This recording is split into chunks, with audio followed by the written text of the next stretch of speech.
Hop, yana bilishimiz kerak bo'lgan narsa bu statik va dinamik manzillar vaqt bo'yicha bo'linishi. Ya'ni hayotiy misol shart emas. Hop, nega o'zi ikki xil kerak? Hop, ya'ni nimaga statik kerak va nima uchun dinamik kerak? Hop, statik bu o'zgarmas degani, dinamik bu o'zgaruvchan degani. Statik manzil nimaga kerak? Tasavvur qiling, Google serverining IP manzili har kuni o'zgarsa, ya'ni har doim buni IP o'zgarsa, hech kim uni topolmaydi. Shuning uchun serverlar, veb serverlar, email serverlar, DNS serverlar, ya'ni muhim bo'lgan serverlar o'zgarmas manzilga ega bo'ladi. Chunki agar o'zgarib qolsa, siz uni yangi manzilni yana bilishingiz kerak. To'g'rimi? Bu juda muammo. Ya'ni serverlar statik IP adresiga ega bo'lishi kerak. Ya'ni hech qachon o'zgarmasligi kerak ularning IP manzili.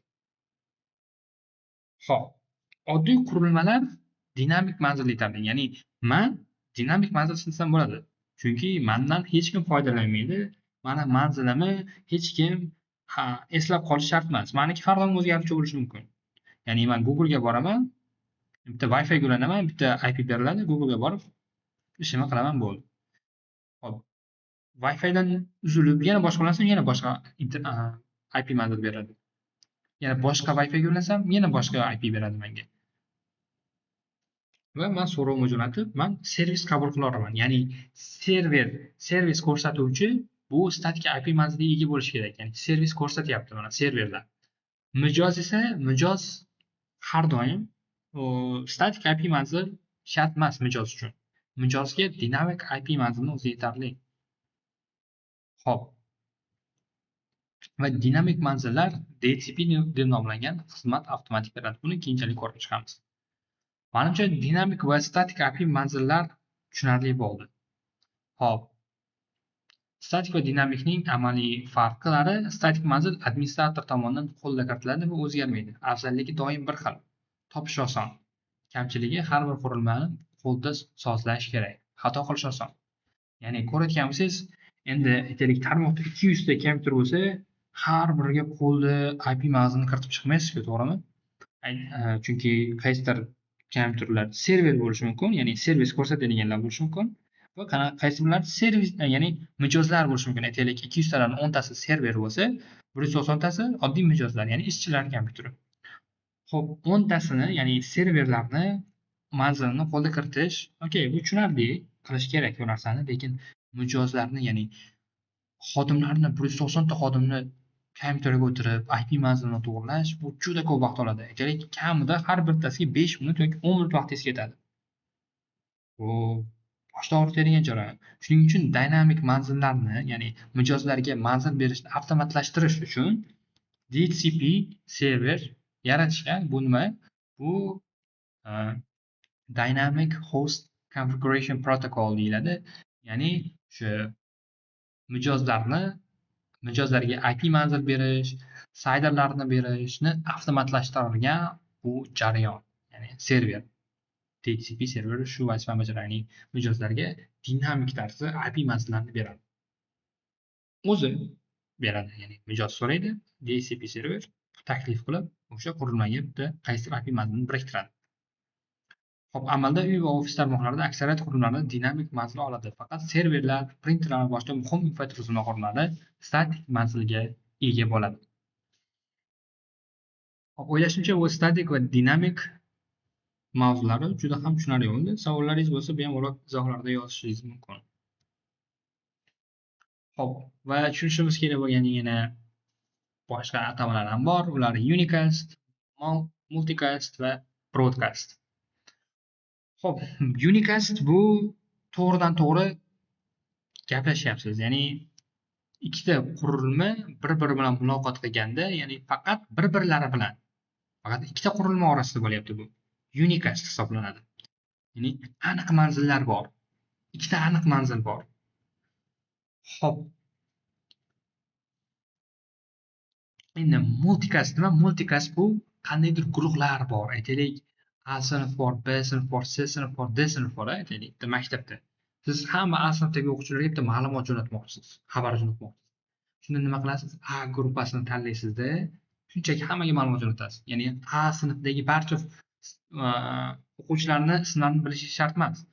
Hamma A sinfdagi o'quvchilarni bitta guruh qilib qo'yilgan, A sinf degan bitta guruhlangan, o'shanga bitta xabar jo'nasangiz hammasiga boradi. Bu multicast hisoblanadi.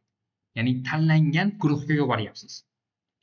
Hop, broadcast esa bu tarmoqdagi barcha qurilmalarga yuborasiz. Endi siz A sinf, B sinf deb o'tirmaysizda, barcha sinflarga, maktabdagi barcha sinfga ma'lumot jo'natyapsiz.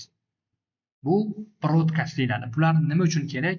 Bularga keyinchalik batafsil to'xtalamiz. Qachon, nima uchun ishlatiladi bular?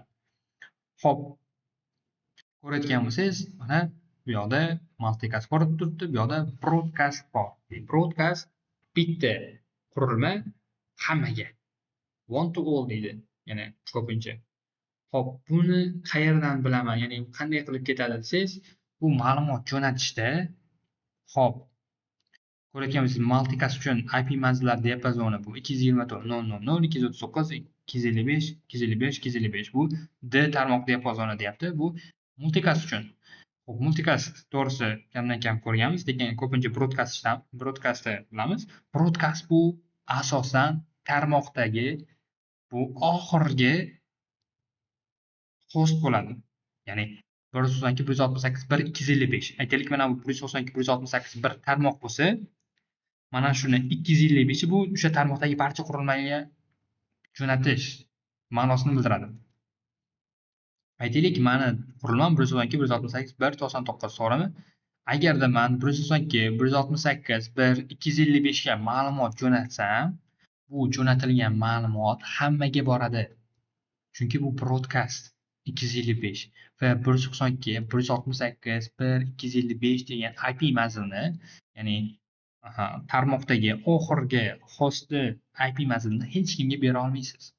Ya'ni aytaylik, mana bu 192.168.1.74 255 degan host IP manzilini men hech kimga bera olmayman. Chunki 255 har doim bu broadcast uchun ajratilgan IP manzil hisoblanadi. Ya'ni siz ana shu 192.168.1.255 ga ma'lumot jo'natsangiz, bu hammaga boradi. Hop, va yana Anycastdan bor. Anycast, hop, bu Unicastga o'xshaydi, lekin farqi shundaki, bir xil IP manzil bir nechta serverga berilgan. Tarmoq eng yaqin serverga yo'naltiradi, deyapti. Ya'ni ko'rayotgan bo'lsangiz, dunyo bo'yicha mana shu IP manzillar bor. 4 ta mintaqada siz bu yoqdan turib ma'lumot jo'natsangiz, bu eng yaqinni sizga tanlab beradi. Xo'p, o'ylashimcha bu mavzular juda ham tushunarli bo'ldi. Biz ko'rdik IP manzil nima, IP manzillar qanaqa ishlaydi, broadcast, unicast, hammasini ko'rdik. Static va dinamiklarni, private va public degan tushunchalarni ko'rib chiqdik. Yana qo'shimcha savollaringiz bo'lsa, bemalol izohlarda yozishingiz mumkin. O'ylashingiz mumkin, buncha qiyin narsalar, shunchasini eslab qolishim kerakmi deb. Bu qancha ko'p shug'ullansangiz, qancha ko'p o'zingiz bu narsalarni o'qishga kuntiqsangiz, tushunishida oson bo'ladi. Ya'ni men ham bu narsalarni hammasini bittada yodlamaganman. Ya'ni bu narsalar ko'p ko'rib, bu ma'lumotlarni va sekin-sekin miyaga o'rnashgan. Ya'ni hech qachon bittada hammasini miyangizga qo'yib ololmaysiz. Bularni tushunish uchun yaxshigina vaqt talab qilinadi. Albatta, ko'p shug'ullansangiz, bemalol tushuna olasiz. Aytmoqchi bo'lganim, hech qachon o'zingizni qanaqadir tushkunlikka solmang. Shuncha ko'p narsa bor ekan, men tushuna olmasam kerak deb.